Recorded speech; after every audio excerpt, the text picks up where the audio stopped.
सृष्टि के विस्तार के लिए तो ब्याह चाहिए। तो 10,000 वर्ष तक सरस्वती नदी के तीर पर एकाग्र चित्त से शरणागत वरदायक भगवान श्री हरि की आराधना की, पत्नी प्राप्त करने के लिए 10,000 वर्ष तक। ये सतयुग के आरंभ में कमल नयन भगवान श्री हरि ने देखा, कठोर तपस्या कर रहे मूर्तिमान ब्रह्ममय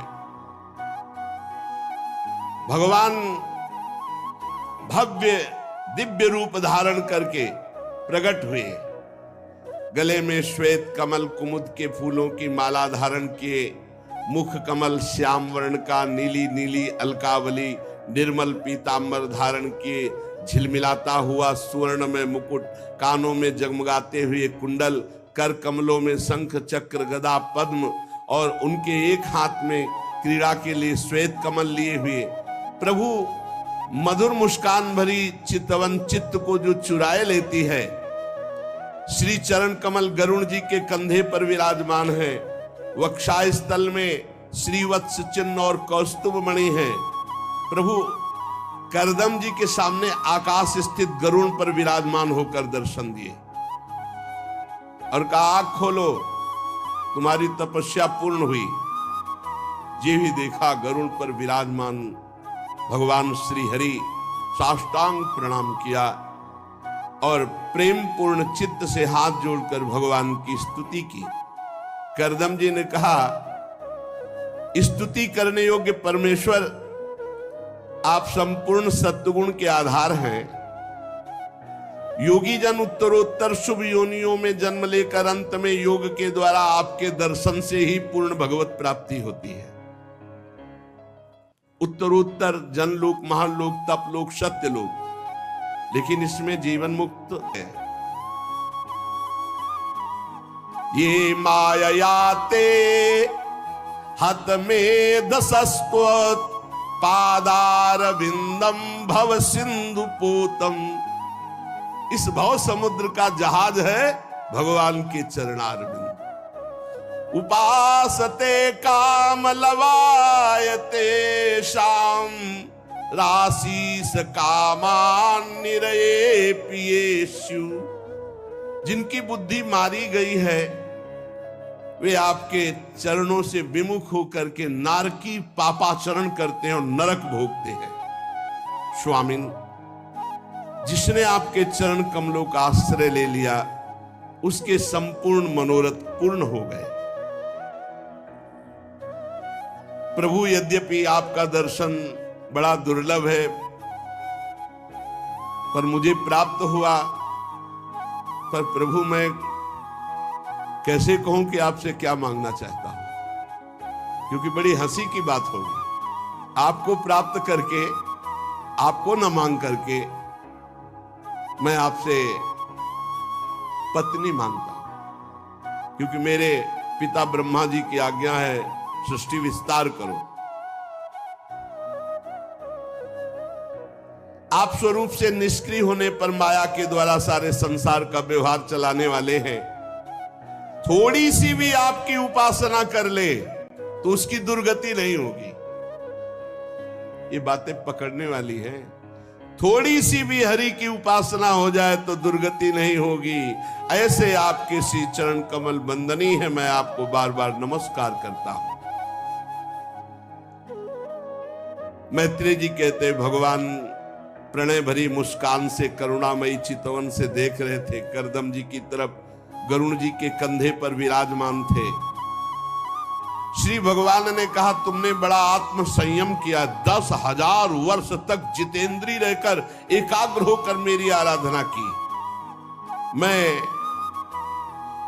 पहले से व्यवस्था कर दिया जो तुम चाह रहे हो।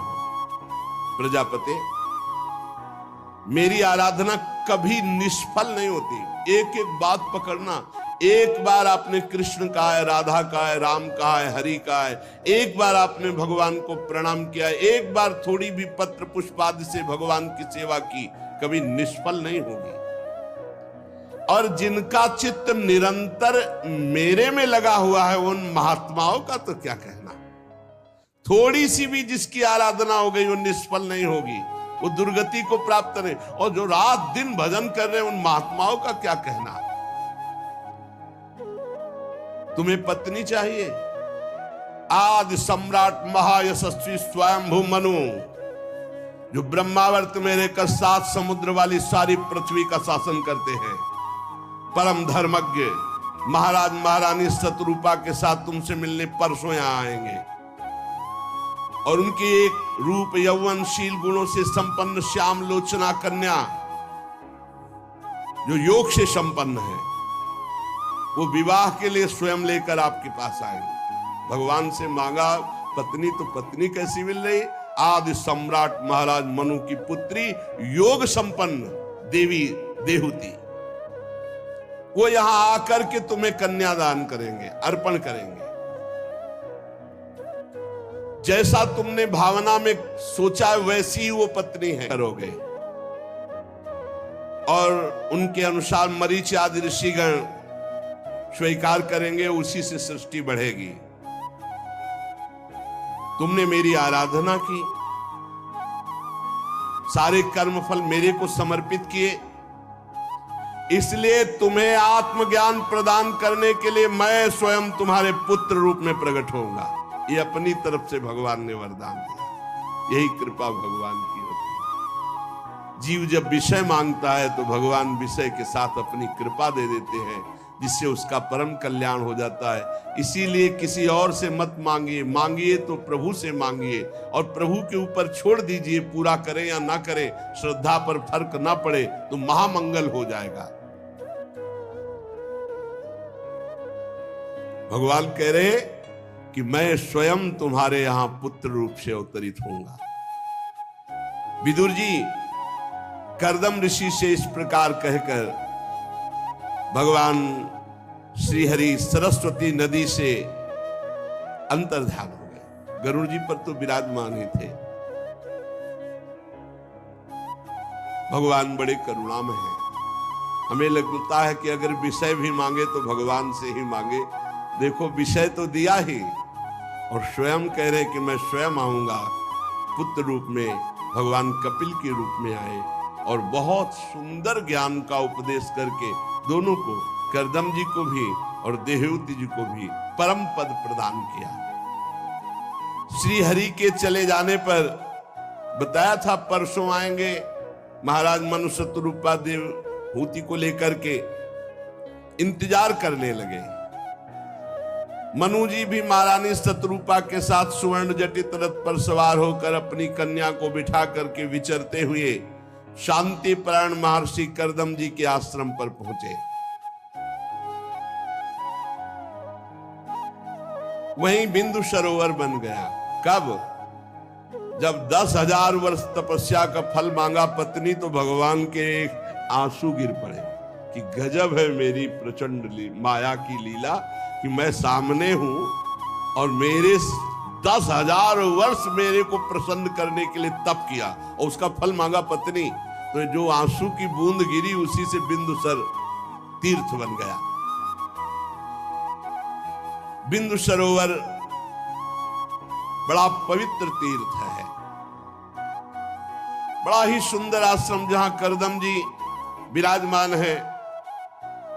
उन्मत्त मयूर पक्ष फैला फैला कर जगह जगह नृत्य कर रहे हैं। कोकिला कुहुक रही है। कदम्ब चंपक अशोक करंज बकुल अशन कुंद मंदार कुटज, इनके बड़े बड़े वृक्ष हैं। जलकाग बतख हंस कुरर जलमुर्ग सारस चकवा चकोर चकवी ये सब कलरव कर रहे हैं। और वहां जंगल में हरिन सुअर स्याही नीलगाय हाथी लंगूर सिंह वानर नेवला कस्तूरी मृग सर्प ये सब दिखाई दे रहे हैं। ऐसा घोर जंगल जहां कर्दम जी वास कर रहे हैं। मनु जी वहां पहुंचकर देखा तपस्या से अस्थिमात्र हुए रहे शरीरा। कर्दम जी का शरीर ऐसा, एक वलकल की लंगोटी, पूरा शरीर कृष, गर्मी सर्दी बरसात सब सह रहे।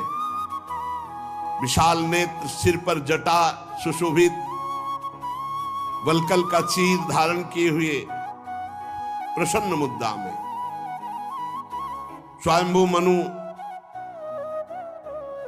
पधार रहे ये देख करके अर्घ दान किया। राजा का भगवान का स्वरूप माना जाता है। अर्घ दान किया और प्रणाम मुद्रा में होकर के कहा आतिथ्य स्वीकार कीजिए। मनु जी ने करदम जी के द्वारा दी हुई पूजा स्वीकार करके फिर करदम जी की पूजा की। राजा ऋषि को भगवान का स्वरूप मान करके तो ऋषि राजा को भगवान का स्वरूप मानकर दोनों की आराधना। करदम जी ने कहा देव आप भगवान श्री हरि की पालन शक्ति स्वरूपा है, राजा है, निसंदेह सज्जनों की रक्षा और दुष्टों का संहार करने के लिए भगवान ही राजा रूप से विराजमान है।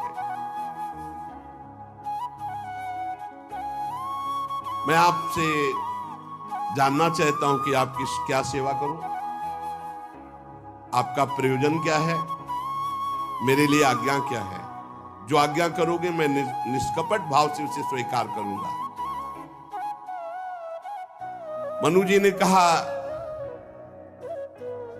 वेद मूर्ति भगवान ब्रह्मा ने वेदमय विग्रह की रक्षा के लिए तपस्या, विद्या और योग इनकी रचना की है।